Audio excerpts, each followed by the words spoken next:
Well, this is the conclusion to my series, The Biggest Blunders of My Voiceover Career and How I Fixed Those Blunders. By now you know that by blunders I mean ideas I used to have about the industry that are no longer true for me.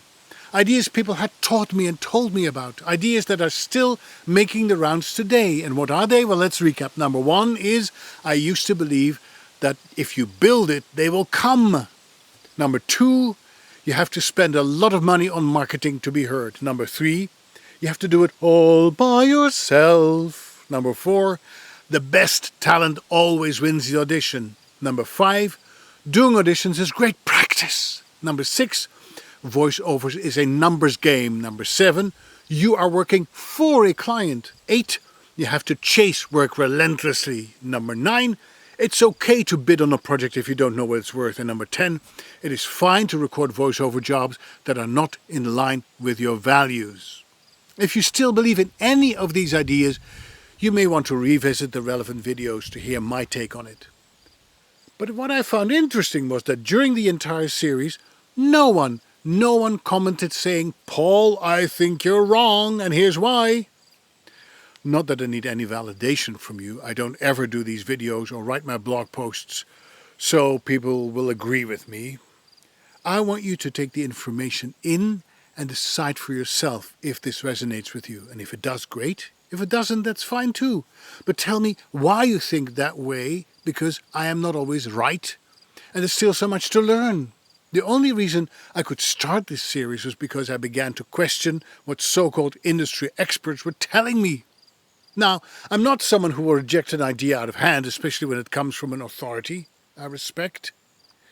But the proof of the pudding is in the eating, and if what I'm eating doesn't taste good and is not nutritious, I need to change the recipe or go on a different diet. I tried the "if you build it, they will come" approach, and nobody came. I tried auditioning for every job that came my way and found out that being successful had nothing to do with how many I could crank out in a day.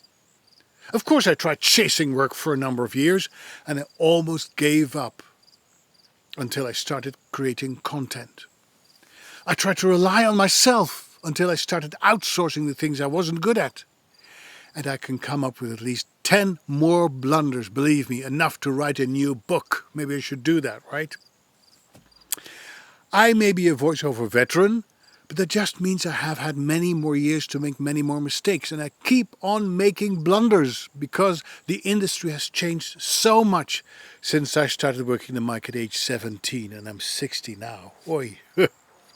These days, our biggest competition isn't a fellow voiceover talent, but text-to-speech software that is getting more and more sophisticated. Who would have thought that some people would choose artificial intelligence over human intelligence, fake voices over real ones? How do you prepare for that future? Because it's no longer business as usual. Well, everything starts between the ears. Change starts between the ears, and that's why this series focused on ideas. You have to think different thoughts to get different results, and once you start doing that, you should expect resistance from the people around you. When I started doing things my way, colleagues told me, "Who do you think you are? Stuff like that may work in Europe, but this is the United States of America. This is how we do things." Not very nice of them. Clients were used to talent negotiating a cheap rate with them, and I only gave them a number and said, "This is what I know I am worth, take it or leave it." Lots of them left, but guess what? The good clients, the clients I wanted to attract, they stayed because they recognized my value. So many colleagues told me I had to use the big pay-to-plays to find work, but I didn't want to pay a lot of money to a platform where I would be one of many, instead of the only talent on my website. People said, "Nobody reads blogs anymore, Paul. You'll get tired of it and they will get tired of you." And here I am. More than 20 years later, and I'm still writing, and every week thousands of people go to nethervoice.com to read my stories. One of the last big blunders was offering a webinar in July for the LIVO takeover group of voiceovers. And only 2 people signed up. 2. That webinar was called The Biggest Blunders of My Voiceover Career and How I Fixed Them. Now, I could have left it at that and would have felt miserable. Or I could have done what I ended up doing, turning it into a series on social media that has been watched by at least 1,000 people, if not more. By the way, if you want to watch it back, just type my name in on YouTube, Paul Strickwerda, that's Strikwerda, Paul Strickwerda, and you'll find my channel, Net a Voice Videos. Now I know what some of you are thinking. Where's the sales pitch? What is Paul going to promote? Isn't that the whole point of content marketing? You give somebody a finger, hoping they will take the whole hand. It's like getting a sample in an ice cream shop, which I love. They give you something for free, hoping that you'll buy at least 2 or 3 scoops. I mean, there must be a catch, right? There always is. So I'm going to sell you some kind of virtual training program? Some secret pathway to success? Am I going to ask you to sign up for coaching sessions? Or to buy my book, Making Money in Your PJs? Am I going to do that? I'm afraid I have to disappoint you. Yeah, I'm not going to do that. Me doing this is not about that, people. This is me giving something to you without asking for anything in return.